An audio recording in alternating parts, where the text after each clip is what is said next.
Her name is Erin, and she talks. $10 was.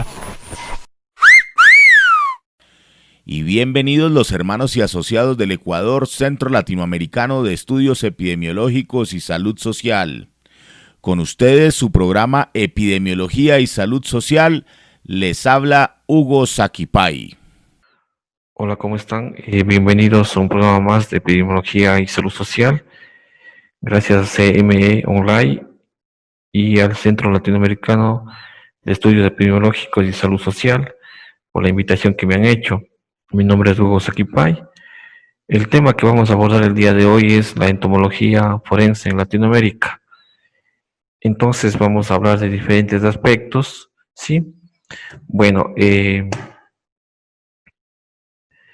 entonces, para iniciar, pues todos sabemos que solventar los casos criminalísticos puede ser una tarea complicada, pues en verdad hay numerosos elementos a considerar al momento de analizar un cadáver, como por ejemplo su identificación, su motivo de fallecimiento, tiempo de muerte, entre otras.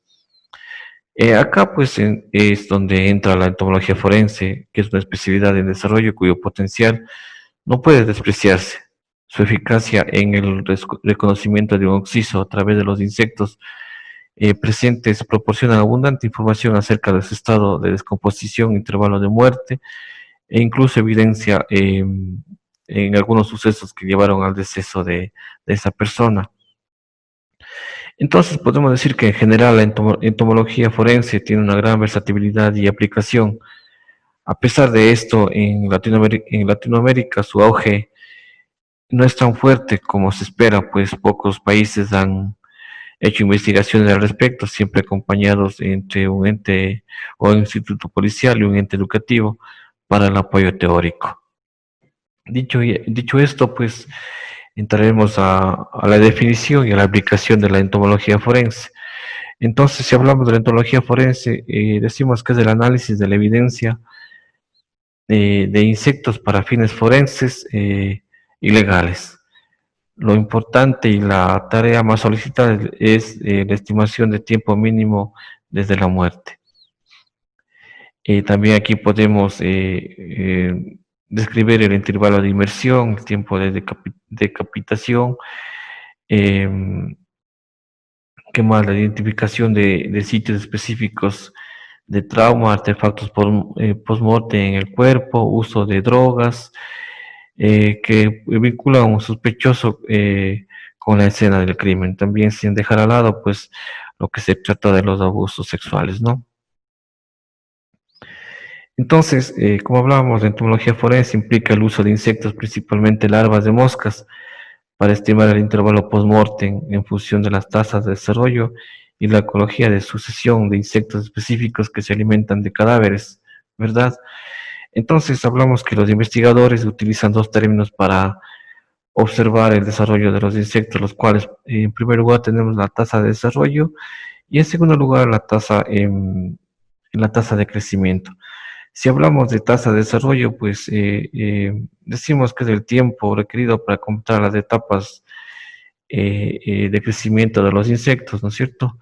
Y la tasa de crecimiento, pues es el aumento relativo del peso del gusano. Entonces vamos a conversar también sobre la estimación del intervalo mínimo post-mortem.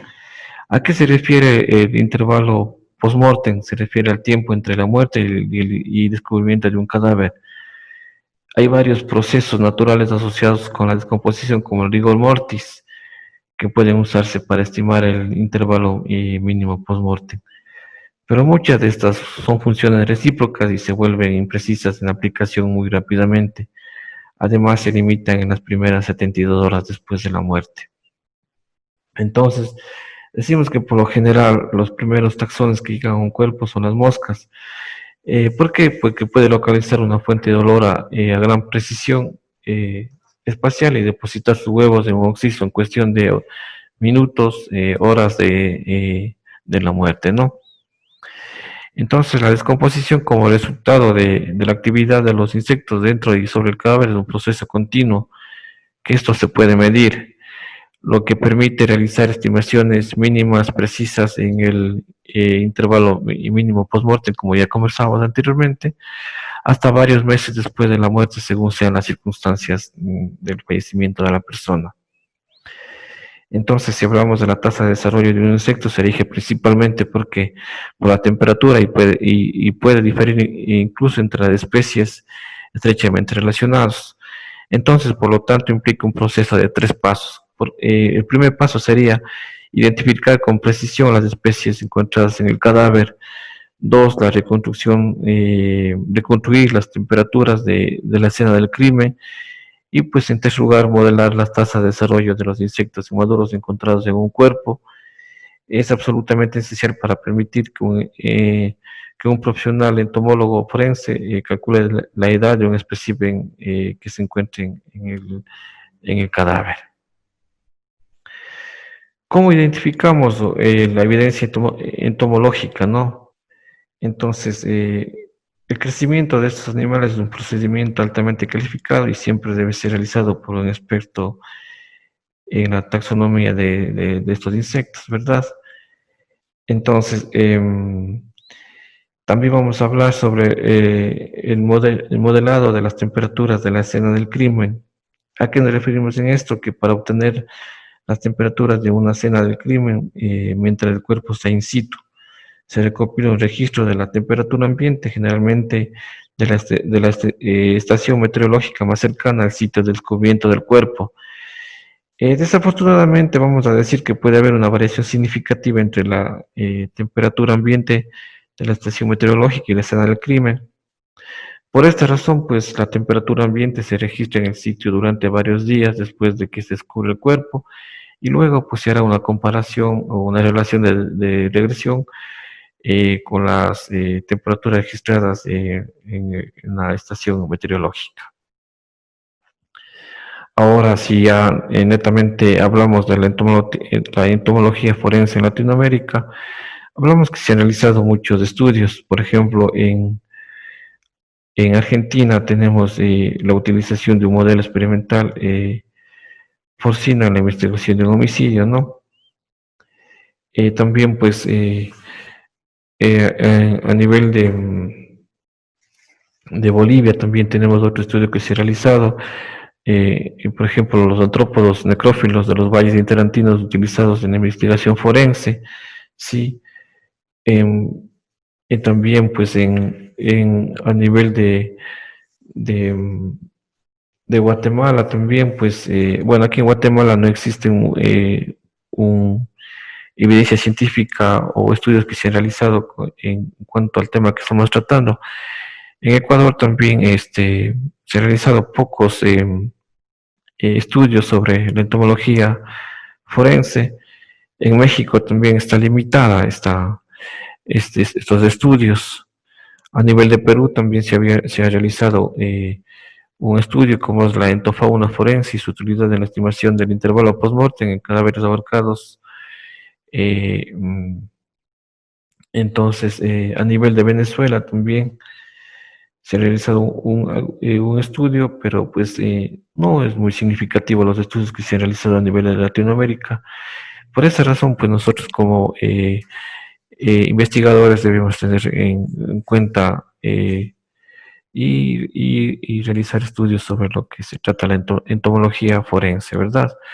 Bueno, es un tema pequeño, no es tan largo, pero como conclusión tenemos que la entomología forense se ha convertido en una importante herramienta para la resolución de casos criminales, permitiendo reconocer el estado de putrefacción de un cadáver según la etapa de descomposición, era que gracias a los insectos presentes en el cuerpo, ¿no? Como ya dijimos, existen variables adicionales como la identificación de los tipos de insectos presentes en el cuerpo, así como la temperatura meteorológica y ambiental de su lugar determinado, ya que brindan información acerca del entorno del cadáver y si el crimen fue cometido en dicho lugar o no. Hablamos que en Latinoamérica la entomología forense no es ejecutada en todos los territorios, como es el caso, como ya conversábamos, de Guatemala y México, cuyos avances son pocos y su aplicación es prácticamente nula. Sin embargo, en países como Argentina, Bolivia, Perú, Ecuador y Venezuela, pues conversábamos que existen pequeños estudios que han realizado con esto, ¿no?